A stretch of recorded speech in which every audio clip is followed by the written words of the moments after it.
का वोटर है तो ये जानकारी उनके लिए बहुत बहुत जरूरी है। चुनाव आयोग ने सिर नाम का एक नया अभियान शुरू किया है जो सीधे तौर पर वोट देने के अधिकार से जुड़ा हुआ है। चलिए इसे जरा समझते हैं। देखिए, ये अभियान 2 फेज में होगा। पहला फेज 4 नवंबर 2025 से शुरू होगा, जिसमें बूथ लेवल ऑफिसर्स यानी BLOs घर घर आकर वोटर्स की जानकारी को वेरीफाई करेंगे। अब इस पूरी प्रक्रिया का जो आधार है वो बहुत सरल है। 2025 की जो वोटर लिस्ट है उसकी तुलना सीधे सीधे साल 2002 की लिस्ट से की जाएगी और इसी तुलना के आधार पर हर वोटर को A से लेकर F तक 6 अलग अलग कैटेगरीज में बांटा जाएगा। मतलब 2002 की वो लिस्ट ही एक तरह से सब कुछ तय करने वाली है। तो सवाल ये उठता है कि किसी को कौन सी कैटेगरी मिलेगी। इसके लिए ना 2 मुख्य चीजें देखी जाएंगी। पहली, वोटर की उम्र, और दूसरी, 2002 की वोटर लिस्ट में उनके परिवार का नाम है या नहीं। ठीक है, तो सबसे पहले ग्रुप को देखते हैं। ये वो लोग हैं जिनकी उम्र 38 साल या उससे ज्यादा है, यानी जिनका जन्म 1 जुलाई 1987 को या उससे पहले हुआ है। अगर उनका नाम 2002 की लिस्ट में मिल जाता है तो उन्हें रखा जाएगा कैटेगरी A में, और अगर नाम नहीं मिलता तो उन्हें डाल दिया जाएगा कैटेगरी B में। एकदम सीधा सा हिसाब है। अच्छा, अब आते हैं दूसरे एज ग्रुप पर। यह है 22 से 38 साल के वोटर्स, जिनका जन्म 2 जुलाई 1987 से 2 दिसंबर 2004 के बीच हुआ है। अगर इनके माता या पिता दोनों में से किसी एक का भी नाम 2002 की सूची में है तो उन्हें मिलेगी कैटेगरी C।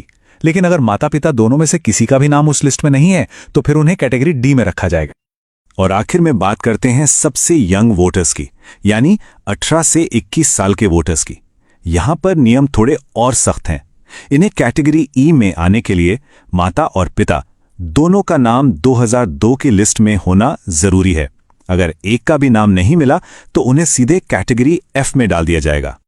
तो ये जो ABCD कैटेगरीज हैं, इनका आखिर मतलब क्या है? इसका जवाब मिलता है हमें दूसरे फेज में। आपकी कैटेगरी ही ये तय करेगी कि आपको अपना वोट देने का अधिकार बनाए रखने के लिए कौन से और कितने डॉक्यूमेंट्स जमा करने पड़ेंगे, और कुछ मामलों में अपना वोट देने का अधिकार बचाने के लिए इतने डॉक्यूमेंट्स तक देने पड़ सकते हैं। चलिए इस टेबल को जरा ध्यान से समझते हैं। अगर कोई कैटेगरी A में है तो बहुत बढ़िया, उन्हें कोई प्रूफ नहीं देना होगा।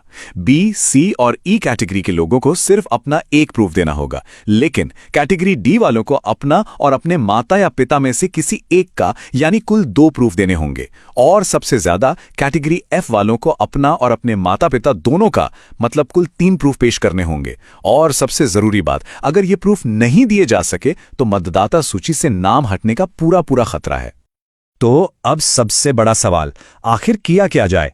घबराने की जरूरत बिल्कुल नहीं है। कुछ बहुत आसान कदम हैं जो अभी से उठाए जा सकते हैं ताकि आगे चलकर कोई भी परेशानी ना हो। तो सवाल यह है कि पहले फेज की तैयारी के लिए हम अभी से राइट नाउ क्या कर सकते हैं? देखिए, हमारा लक्ष्य होना चाहिए कि हम सबसे आसान कैटेगरीज A, C और E में आ जाएं। इसके लिए क्या करना होगा? जिनकी उम्र 41 साल से ज्यादा है वो 2002 की लिस्ट से अपना नाम, भाग संख्या और क्रम संख्या ढूंढकर अपने BLO को दे दें। जो 21 से 38 साल के हैं वो अपने माता या पिता में से किसी एक की 2002 की लिस्ट की जानकारी अपने BLO को दे दें। और जो 18 से 21 साल की युवा वोटर हैं वो अपने माता और पिता दोनों की 2002 की जानकारी निकालकर अपने BLO को दे दें। एक बात याद रखिए, अभी से ये थोड़ी सी मेहनत करने का फायदा बहुत बड़ा है। जब पहले फेज में BLO वेरिफिकेशन के लिए आएंगे ना, तो उनके लिए आपको A, C या E जैसी आसान कैटेगरी में डालना बहुत सिंपल हो जाएगा और आप भविष्य की बड़ी मुश्किलों से बच जाएंगे। आखिर में ये सारी मेहनत सिर्फ किसी दस्तावेज के लिए नहीं है। जैसा कि इस गाइड में कहा गया है, ये इसलिए है ताकि हमारा वोट देने का अधिकार बरकरार रहे और हम लोकतंत्र को बचा सकें। तो जागरूक रहिए, अपनी जानकारी तैयार रखिए और इस जरूरी संदेश को दूसरों तक भी जरूर पहुंचाइए।